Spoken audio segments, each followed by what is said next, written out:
আলহামদুলিল্লাহ, সমস্ত প্রশংসা, সমস্ত গুণগান সে আল্লাহ সুবহানাহু ওয়া তাআলার জন্য, যে আল্লাহ সুবহানাহু ওয়া তাআলা আমাদেরকে সপ্তাহের সেরা দিন, দুনিয়ার মধ্যে সর্বশ্রেষ্ঠ জায়গা, উত্তম জায়গা আল্লাহর ঘর মসজিদে আসার এবং বসার তৌফিক দিয়েছেন। এজন্য অন্তর থেকে শুকরিয়া আদায় করি, পড়ি আলহামদুলিল্লাহ। আল্লাহ সুবহানাহু ওয়া তাআলা আমাদেরকে আজানে আগে আসার যে তৌফিক দিয়েছেন, সুস্থতা রেখে খুতবা দেওয়ার এবং খুতবা শোনার মতো তৌফিক করে দিয়েছেন। এজন্য আবারও শুকরিয়া আলহামদুলিল্লাহ। অতঃপর দরুদ ও সালাম বর্ষিত হোক সর্বকালের সর্বশ্রেষ্ঠ মহামানব, যে রাসূল আদর্শ বাস্তবায়ন করা আমাদের জীবন লক্ষ্য এবং উদ্দেশ্য, সেই নবীর উপর দরুদ ও সালাম বর্ষিত হোক। সকলে পড়ি আল্লাহুম্মা সাল্লি আলাইহি আল্লাহুম্মা বারিক আলাইহি। সম্মানিত উপস্থিতি, যে একটি সময় আমরা অতিবাহিত করতেছি, এই সময়ে মানুষ নানা কাজে ব্যস্ত, সাংসারিক কাজে, পারিবারিক কাজে, রাষ্ট্রীয় কাজে, কেউ জেলখানায়, কেউ হাসপাতালে, কেউ অসুস্থ বাড়িতে। মানে সমস্যার কোনো শেষ নেই, অজুহাতের কোনো শেষ নেই। তো অনেকগুলো অজুহাত সমস্ত কাজ থেকে ফারেক করে আল্লাহ পাক আমাকে এবং আপনাকে পছন্দ করে। এটাও আল্লাহ পাকের সবচেয়ে একটি বড় নিয়ামত। আমাদের জীবনে এমন অনেক সময় যায় যে জুমার দিনে এমন বিপদে, সেটাও একটি নিয়ামত থাকে। অসুস্থ, হাসপাতালে, বিভিন্ন কাজ কামে, এগুলো থেকে যায়। তো আল্লাহ পাক যে আমাকে আপনাকে সুস্থতা রেখে খুতবা শোনার মতো তৌফিক করে দিয়েছেন, এজন্য আবারও সেই মালিকের দরবারে শুকরিয়া আলহামদুলিল্লাহ। সম্মানিত উপস্থিতি, আমরা এই পৃথিবীতে এক সময় ছিলাম না, আবার এক সময় থাকব না। এখন আছি, সামনে থাকব না, এক সময় ছিলাম না। এই পৃথিবী থেকে যে আমরা যাব, আমাদের দুইটি গন্তব্য, হয় জান্নাত আর না হয় জাহান্নাম। এই দুইটি গন্তব্য ছাড়া কি আর আমাদের কোনো জায়গা আছে? আর কোনো জায়গা নাই। হয় জান্নাত আর না হয় জাহান্নাম, এই দুইটি গন্তব্য, আর কোনো গন্তব্য আমাদের নেই। তো আমরা যদি সেই গন্তব্যের দুইটি স্থান, একটি হচ্ছে জান্নাত আর একটি হচ্ছে জাহান্নাম। আল্লাহ সুবহানাহু ওয়া তাআলা মানুষকে যেরকম জান্নাতের সুসংবাদ দিয়েছে মুমিনদেরকে, জাহান্নামের কথাও তিনি বলেছে। এখন মানুষকে যদি আল্লাহ পাক জাহান্নামের কথা না বলে, তাহলে কিন্তু আমরা জাহান্নামে চলে যাব। এই দুনিয়াবি কোনো পরীক্ষাতে কোনো প্রশ্ন যদি আগে থেকে ফাঁস করা হয়, তাহলে সবাই পাস করবে, কারণ আগে থেকে প্রশ্ন ফাঁস। আল্লাহ পাক কিন্তু আগে থেকে সমস্ত পরীক্ষার কি হবে, কখন কি বলবে, সব বলে দিয়েছেন। তাহলে আমাদের উচিত হচ্ছে পাস করা। কিন্তু দুর্ভাগ্যজনক হলো সত্য যে আমরা অধিকাংশ মানুষই পরীক্ষায় পাস করতে পারি না, জানা সত্ত্বেও।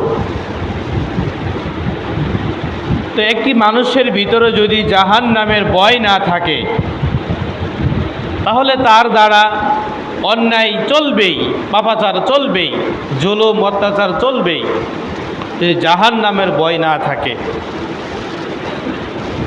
আমরা অনেক সময়, আমরা সকলেই অবগত আছি যে জাহান্নাম একটি ভয়াবহ জায়গা, এটা আমরা সকলে জানি। কিন্তু আমরা একথা অনেকেই জানি না যে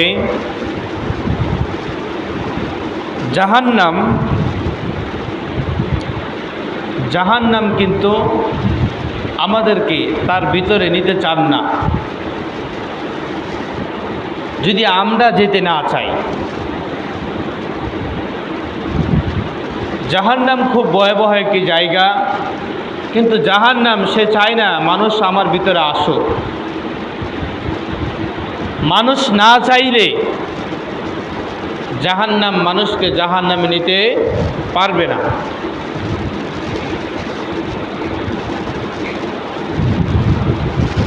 তো সেই জাহান্নাম রাসূল সাল্লাল্লাহু আলাইহি ওয়াসাল্লাম তিনি বলছেন যে মা সাআলাল্লাহুল জান্নাতা সালাসা মাররাতিন ক্বালাতিল জান্নাহ আল্লাহুম্মা আদখিলহুল জান্নাহ ওয়া মিন ইস্তিজারা মিনান নার সালাসা মাররাতিন ক্বালাতিন নার আল্লাহুম্মা আজিরনি মিনান নার। আব্দুল্লাহ ইবনে মালিক রাদিয়াল্লাহু তাআলা আনহু থেকে বর্ণিত, তিনি বলেন রাসূল সাল্লাল্লাহু আলাইহি ওয়াসাল্লাম তিনি বলছেন, যে ব্যক্তি আল্লাহর নিকট 3 বার জান্নাত চাই, তখন জান্নাত বলে, হে আল্লাহ তুমি তাকে জান্নাতে প্রবেশ করাও। সুবহানাল্লাহ।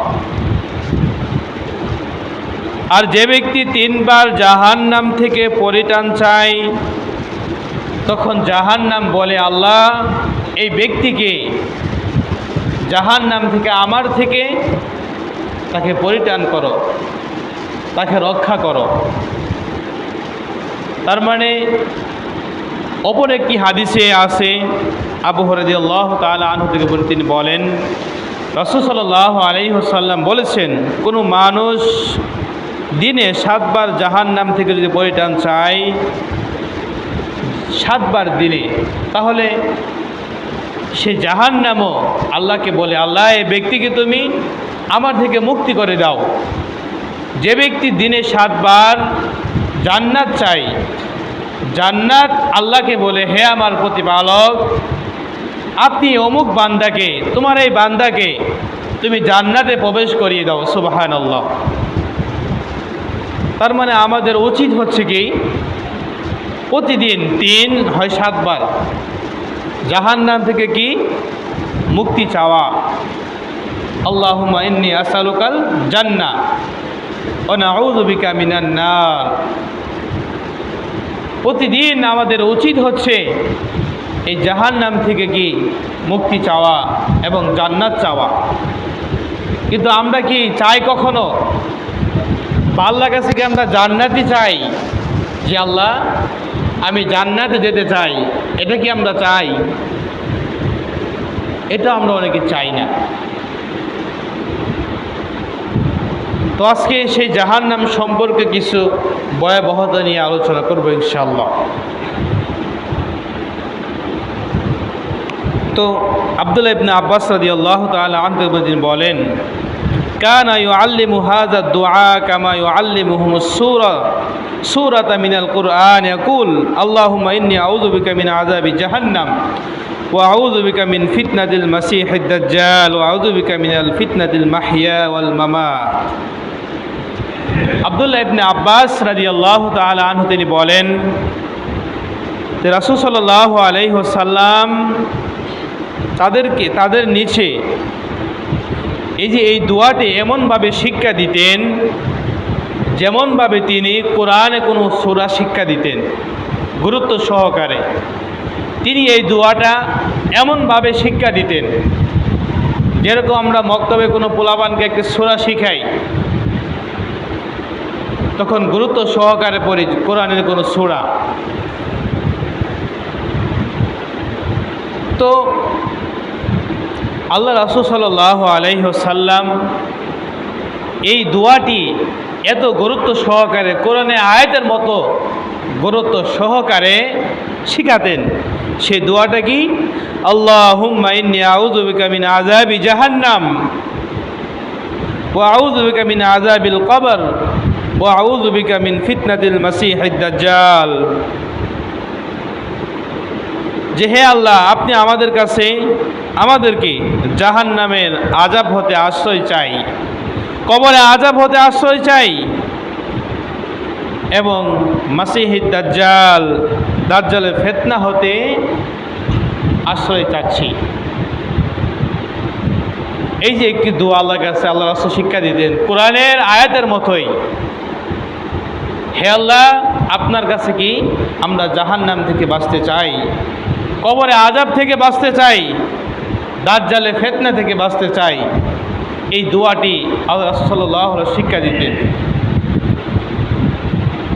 এখানে একটি কথা মনে পড়ে গেল যে আমরা অনেকেই আল্লাহ রাসূল সাল্লাল্লাহু আলাইহি ওয়াসাল্লাম দাজ্জালের ফিতনা থেকে বাঁচতে বলেছেন, কিন্তু আমরা এই দোয়া না করে আমরা অনেকেই রিসার্চ করে বিভিন্নভাবে জানার চেষ্টা করি দাজ্জাল কোথায় আছে, কখন বের হবে, কখন আসবে, কিভাবে আসবে। এগুলো আমাদের জানার বিষয় নয়। আল্লাহ রাসূল বলেছে তুমি দাজ্জালের ফিতনা থেকে কি পরিত্রাণ চাও আল্লাহর কাছে।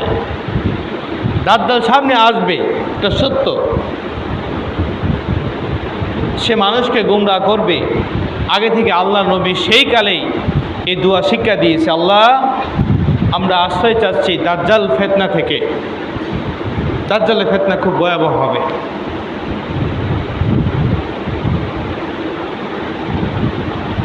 তো আল্লাহ রাসূল সাল্লাল্লাহু আলাইহি ওয়াসাল্লাম তিনি বলেন যে হুজিবাতিন নারু বিশাহওয়াত ওয়া হুজিবাতিল জান্নাতু বিল মাকারিহ। মানুষের মন দ্বারা ঘিরা হচ্ছে কি জাহান্নাম, মানে মন যা চায় তাই করে, প্রবৃত্তি দিয়ে ঘিরা আছে হচ্ছে জাহান্নাম। আল্লাহ নবী রাসূল সাল্লাল্লাহু আলাইহি ওয়াসাল্লাম তিনি বলেন আদ-দুনিয়া সিজনুল মুমিন ওয়া জান্নাতুল কাফির। এই দুনিয়াটি হচ্ছে মুমিনের জন্য জেলখানা স্বরূপ, আর কাফেরের জন্য হচ্ছে কি জান্নাত স্বরূপ। একজন মানুষ জেলখানায় গিয়েই তার মনে যা চাবে তাই কি করতে পারবে? সে তার মন যা চায় সে তাই করতে পারবে না।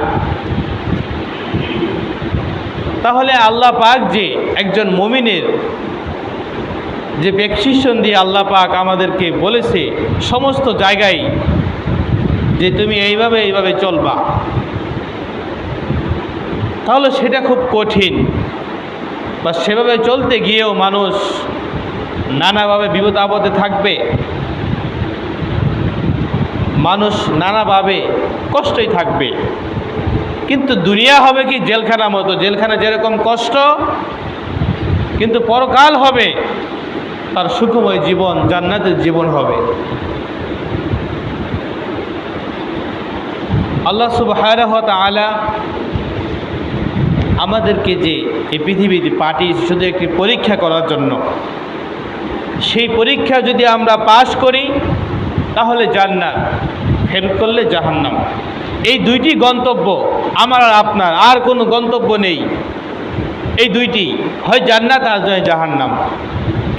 কিন্তু আমাদের ভাবতে হবে, চিন্তা ভাবনা করতে হবে যে আমি যে রাস্তায় চলাফেরা করতেছি, যেভাবে চলতেছি, যদি আমার আজকে মৃত্যু আসে, মালাকুল মাউত যদি আমার সামনে উপস্থিত হয়, তাহলে কি আমি জান্নাতে যাব জাহান্নামে যাব? এটা আপনি নিজেকে প্রশ্ন করুন। যে আমি এখন এই অবস্থায় যদি আমার মৃত্যু হয়, আমার স্থান কোথাও হবে আপনি বলতে পারবেন? কারণ আপনি জানেন আপনার খবর, ভিতর খবর আপনি জানেন। একজন মানুষকে বাহ্যিকভাবে দেখতে দেখা যায় ভালো, টুপি দাড়িওয়ালা, ভালো, নামাজ কালাম ঠিকই পড়ছে, কিন্তু তার ভিতরে কি সেটা একমাত্র আল্লাহ জানেন, আপনি জানেন। তাহলে আমি আর আপনি যে পথে হাঁটতেছি, যদি এই পথ থেকে আমার মৃত্যু হয়, তাহলে কি আমি জান্নাতে যাব না জাহান্নামে যাব? এটা হয়তো চিন্তা ভাবনা করতে হবে। সম্মানিত উপস্থিতি, আল্লাহ সুবহানাহু ওয়া তাআলা তিনি আরও বলছেন জাহান্নাম সম্পর্কে, ইন্না জাহান্নামা কানাত মিরসাদা, নিশ্চয় জাহান্নাম হচ্ছে একটি ফাঁদ। আল্লাহ জাহান্নামকে একটি ফাঁদ বলছে, যেটা ওক পেতে বসে আছে মানুষকে ধরার জন্য। তো জাহান্নাম কিন্তু কথাও বলতে পারে। সম্মানিত উপস্থিতি, জাহান্নাম এমন একটি জায়গা, বিচারের মাঠে তাকে আনা হবে শিকল দিয়ে বেঁধে। তখন যারা জাহান্নামে যাবে তাদের গর্জন আওয়াজ শুনতে পারবে, তাদেরকে ধরার জন্য পাগল হয়ে যাবে জাহান্নাম। এবং যখন তাদেরকে হাত পা বাঁধা অবস্থায় জাহান্নামে কোনো সংকীর্ণ স্থানে নিক্ষিপ্ত করা হবে, তখন তারা সেখানে কেবল মৃত্যুকে ডাকতে থাকবে। ইযা রাআইতুম মিন মাকানিন বাঈদ সামিউ লাহা তাগায়্যাযু ওয়া যারাফিরা, সেখানে মানুষ শুধু মৃত্যুকে ডাকতে থাকবে। দেখেন, সেই জাহান্নামে যখন মানুষকে নিক্ষিপ্ত করা হবে হাত পা বাঁধা অবস্থায়, সেই সময়ে, কঠিন সময়ে মানুষ মৃত্যুকে ডাকতে থাকবে।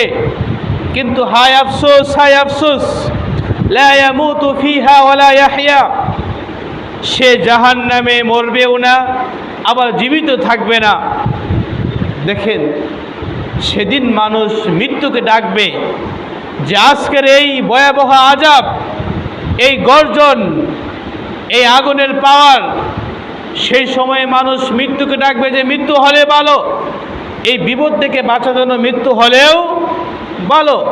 কিন্তু আল্লাহ পাক আগে থেকে বলে দিয়েছে, লা ইয়ামুতু ফিহা ওয়ালা ইয়াহইয়া, সে জাহান্নামে মরবেও না আর বাঁচবেও না। তাই তো মৃত্যু কামনা এটা একেবারে বিফল যাবে। মানে এই কথাটা যে মৃত্যু আসুক, মৃত্যু দিক, সেদিন আর মৃত্যু আসবে না, মৃত্যু একবারই। আল্লাহ সুবহানাহু ওয়া তাআলা বলছেন, ওয়ালাকাদ যারানা লিজাহান্নাম কাসীরাম মিনাল জিন্নি ওয়াল ইনস লাহুম কুলুবুন লা ইয়াফকাহুনা বিহা ওয়া লাহুম আ'ইনুন লা ইবসিরুনা বিহা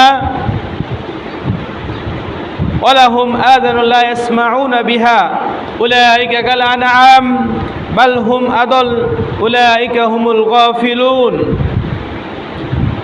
আমরা জাহান্নামের জন্য, আল্লাহ বলছে, জাহান্নামের জন্য বহু জিন ও মানুষ পয়দা করেছি,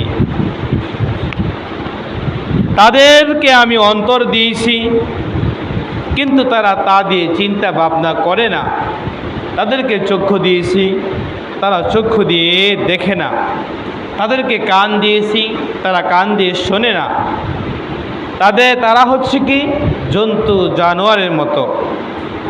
এরপরে বলছেন, বালহুম আদল উলাইকা হুমুল গাফিরুন, জন্তু জানোয়ারের মতো। এরপরে বলছেন বালহুম আদল, তার থেকেও নিকৃষ্ট।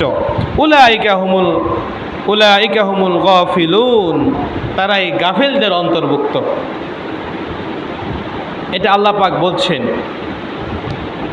ফাত্তাকুন নারাল্লাতী ওয়াকুদুহান নাস ওয়াল হিজারা উইদ্দাত লিল কাফিরিন, তোমরা জাহান্নামের আগুনকে ভয় করো, যার লাকড়ি হবে মানুষ ও পাথর। আল্লাহ পাক বলছে যে তোমরা ওই জাহান্নামকে ভয় করো। দুনিয়াতে আগুন ধরে কি লাগে? লাকড়ি লাগে, পাতা লাগে, বা বস্তু কোনো কিছু লাগে, বা এই দিয়ে আপনি আগুন ধরাবেন। আল্লাহ এখানে বলছে যে সেই জাহান্নামকে তোমরা ভয় করো, সেই যে জাহান্নামের আগুন হবে মানুষ এবং পাথর। এখন একটা প্রশ্ন থাকতে পারে যে মানুষ হয়তো অপরাধী, এজন্য সে জাহান্নামে গেল, কিন্তু পাথরে কি অপরাধ হলো? পাথরে কি হলো? পাথর যে যাবে জাহান্নামে, যে পাথর এজন্যই যাবে যারা দুনিয়াতে অত্যাচার, জুলুম, নির্যাতন করে, তাদের নেতা নেত্রীর মূর্তি বানায়। সেদিন আল্লাহ বলবে এই পাথর দিয়ে নিক্ষেপ করে মূর্তি ভেঙে যে কে আসো আজকে, আসো এই মূর্তিকে ফেরাও, কে আছে আজকে আসো দেখি এই মূর্তি বানাবা। যারা জুলুম অত্যাচার নির্যাতন করে এদেরকে আল্লাহ পাক বলবে, এবং বিভিন্ন মূর্তি পূজা করে, তখন এই পাথর দিয়ে সেই মূর্তির মধ্যে আঘাত করা হবে। আবার কিছু কিছু মুফাসসিররা এরকম ব্যাখ্যা করেছে যে পাথর এই জন্য হবে যেন জাহান্নামের আগুনটা বেশি হিট হয়, খুব তাড়াতাড়ি হিট হয়, যেন বেশি গরম হয়, এই জন্য আল্লাহ পাক এই পাথর রেখেছে। তো কয়েকটি ভাবেই ব্যাখ্যা করা যায়। আজকে আমরা দেখতে পারি মানুষকে হত্যা করে পাথর দিয়ে, মানুষকে মানে পাথর দিয়ে মারছে। তাহলে এটা বলতে পারে যে পাথর দিয়ে যে আল্লাহ তাকে মারে, যে কে আজকে আসে, আল্লাহ রাজত্ব ছাড়া আর ওই দিন কেউ থাকবে না। আমরা দেখতে পারলাম যে যারা একজন মানুষকে, একজন মুসলমানকে হত্যা করে, রাসূল সাল্লাল্লাহু আলাইহি ওয়াসাল্লাম বলছেন যে একজন মুসলমানের রক্ত হারাম, একজন মুসলমান অপর মুসলমান জন্য হারাম, তার সম্মান, তার ইজ্জত, তার মান সম্মান সবই হচ্ছে হারাম। কেমন হারাম? যে একটি ব্যক্তি যদি কাঁধে কোরাল নিয়ে যে কাবাঘর ভাঙে, যতটা পাপ হবে, অন্যায় হবে, অপরাধ হবে, কেউ যদি কোনো নিরুপায় মুসলমানকে হত্যা করে, সেই কাবাঘর ভাঙা যত পাপ হতো তার থেকেও বড় পাপ হবে একজন নিরুপায় মুসলমানকে হত্যা করলে, নাউজুবিল্লাহ। মানে মুসলমানের কত দাম, মুসলমানের দাম দিতে দিতে কি আল্লাহ রাসূল সাল্লাল্লাহু আলাইহি ওয়াসাল্লাম কাবার থেকেও বেশি দিয়েছে। সেই মুসলমানের রক্ত আমাদের শরীরে আছে। তার মানে একজন মুসলমানকে চাইলে কেউ হত্যা করতে পারবে না, একজন মুসলমানের সম্মান নিয়ে কেউ ছিনিমিনি খেলতে পারবে না, একজন মুসলমানের সম্পদ নিয়েও কেউ ছিনিমিনি করতে পারবে না। এটা আল্লাহ পাক হারাম করেছে।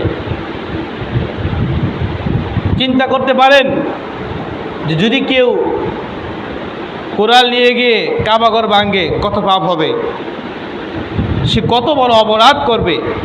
কিন্তু তার থেকেও বেশি আল্লাহ রাসূল সাল্লাল্লাহু আলাইহি সাল্লাম বলেছেন, কেউ যদি নিরুপায় একজন মুসলমানকে হত্যা করে তার থেকে বড় সে অপরাধ করবে। এরপরে বলছেন যে একজন মুসলমানকে হত্যা করা সারা পৃথিবীর মানুষকে যত হত্যা করা যত পাপ হবে এর থেকেও বেশি পাপ হবে। মানে একজন মানুষকে মারা মানে সমস্ত মানুষকে মারা যা পাপ হতো তাই হবে। একজন মানুষকে অন্যায়ভাবে মারা কতটা অপরাধ।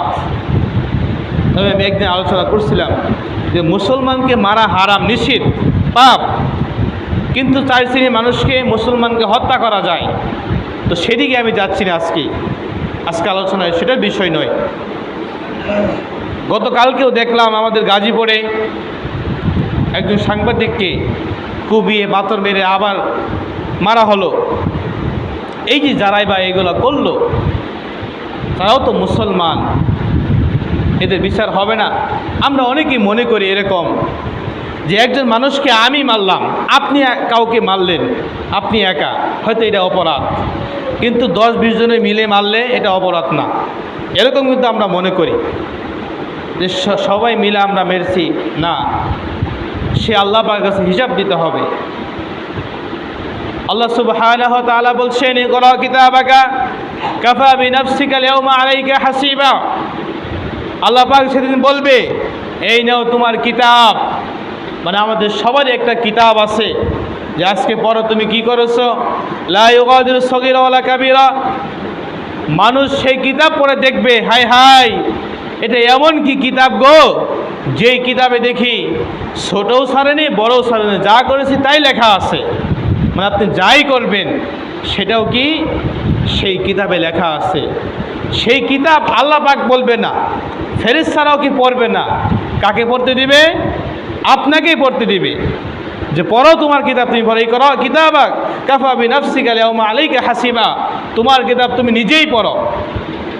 সেদিন ধরা খেয়ে যাব যে হায় হায় এখানে যে সবই আছে, ছোট করলেও আছে, বড় করলেও আছে, কোনো কিছুই ছাড়া হয় না, সবই লেখা আছে। তাহলে আপনি যাই করুন, ওয়া মান ইয়া'মাল মিসকালা যাররাতিন শাররান ইয়ারা ওয়া মান ইয়া'মাল মিসকালা যাররাতিন খায়রান ইয়ারা। যারা পরিমাণ ভালো কাজ করলে তাও লেখা হবে, যারা পরিমাণ খারাপ কাজ করলে তাও লেখা হবে। সম্মানিত ফেরেশতা আছে দুইজন আমাদের সাথে, তারা লিখতেই থাকে আপনি যাই করেন। তবে দেখবেন কি আমাদের আল্লাহ কত দয়ালু, কত রহমান, কত পরম করুণাময়। যখন কোনো মানুষ একটি খারাপ কাজের নিয়ত করে, যখন কোনো মানুষ একটি ভালো কাজের নিয়ত করে, মানে সে ভালো কাজটি এক সপ্তাহ পরে করবে, এক মাস পরে করবে, সে আজকে নিয়ত করলো, সেই কাজটা করলে যা নেকি হতো তার আমল নামায় সঙ্গে সঙ্গে আল্লাহ পাক সেই নেকি লিখে দেয়। সুবহানাল্লাহ। যখন বাস্তবায়ন করে তখন আবার লেখা হয়, তার মানে কয়বার হলো? দুইবার হলো। আর যখন কোনো একটি ব্যক্তি খারাপ কাজে নিয়ত করে, এক সপ্তাহ পরে কাউকে মারবে, কারো সম্পদ মেরে খাবে, অন্যায় করবে, পাপ করবে, জেনা করবে, এক সপ্তাহ পরে যখন এটা নিয়ত করে সে বান্দা, তখন কিন্তু সাথে সাথে তার পাপ লেখা হয় না। যখন সে বাস্তবায়ন করে তখনই লেখা হয়, এর আগে লেখা হয় না। কিন্তু ভালো কাজের কোনো নিয়ত করলে সঙ্গে সঙ্গে লেখা হয়। সুবহানাল্লাহ। সেটা হচ্ছে আমার আল্লাহর দয়া। নিয়ত হচ্ছে এমন একটি জিনিস, পাওয়ারফুল। নিয়ত দিয়ে মানুষ জান্নাতে চলে যাবে। নিয়ত গুণে হচ্ছে সব কিছু। এজন্য আমাদের সবসময় টার্গেট থাকতে হবে নিয়তের মাধ্যমে। নিয়ত করতে হবে ভালো হওয়ার, ভালো কিছু করার, ভালো দাওয়াত দেওয়ার, সব কিছু নিয়ত। সঙ্গে সঙ্গে যে ব্যক্তি একটি ভালো নিয়ত করে সঙ্গে সঙ্গে আল্লাহ পাক তার আমলনামায় লিখে দেয়। বলছিলাম এই দুনিয়াতে, এই পৃথিবীতে অনেক মানুষ বিচার পায় না। এক লোক উঠেছে ডাব গাছে ডাব চুরি করতে। তো ডাব গাছে ওঠার পরে সে ডাব গাছের মালিক খুঁজ পেল। তখন আসে, এই তোমরা কি জন্য আমার কাছে ডাব পাড়তেছ? তখন সেই লোক চোর বলতেছে যে গাছ কাটতে উঠছিলাম, যে তুমি এই গাছকে গাছের আগায় ধরে কই জন্যই তো নামতেছি, ধরে না দিকে। মানে দুনিয়াতে বাইলবুল দেওয়া যায়, মানে গাছ কাটতে উঠতেছে কি গাছে ওঠে। তখন জিজ্ঞাসা করে গাছে কেন? তখন বলছে যে গাছ নাই দিকে তো নামতেছি। মানে পার পাওয়া যায় দুনিয়াতে। এমনিভাবেই মানুষ আজকে 10-20 জন ভাবে মানুষকে মারে একজনকে, তখন বলে আমি না, তমুক তমুক বলে। এই দুনিয়াতে আপনি পার পেলেন, কিন্তু পরকালে পার পাওয়া খুবই ভয়াবহ অবস্থা হবে। সম্মানিত উপস্থিতি, কাজে আমরা আসুন সেই জাহান্নামকে বই করি, যেই জাহান্নামে লাগতে হবে মানুষ, যেই জাহান্নামে লাগতে হবে পাথর, সেই জাহান্নামকে আমরা বই করি। জাহান্নামের এমন একটি ভয়াবহ জায়গা, সেখানে মানুষ সেই জাহান্নামে গিয়ে মানুষ মৃত্যুকে ডাকবে। এখন আমাদের মৃত্যু কারো পছন্দ না, মৃত্যু থেকে আমরা ভয় পাই, কিন্তু সেদিন মানুষ কেবল মৃত্যুকে ডাকবে। কিন্তু আল্লাহ পাক আগে থেকে যে বলছিলাম প্রশ্ন ফাঁস, মানুষ মৃত্যুকে ডাকবে। আল্লাহ বলছে লা ইয়ামুতু ফিহা ওয়া লা ইয়াহইয়া, আফসোস মৃত্যু আসবে না, মৃত্যু একবারই। সম্মানিত উপস্থিতি, সেই জাহান্নাম কিন্তু উৎ পেতে আছে, সেই মানুষকে দিয়ে আল্লাহ পাক জাহান্নামে দিবে। এই দুনিয়াতে আমাদের জন্য, মানুষের জন্য দুটি গন্তব্য, অথচ অথবা জান্নাত অথবা জাহান্নাম, এই দুইটির একটা।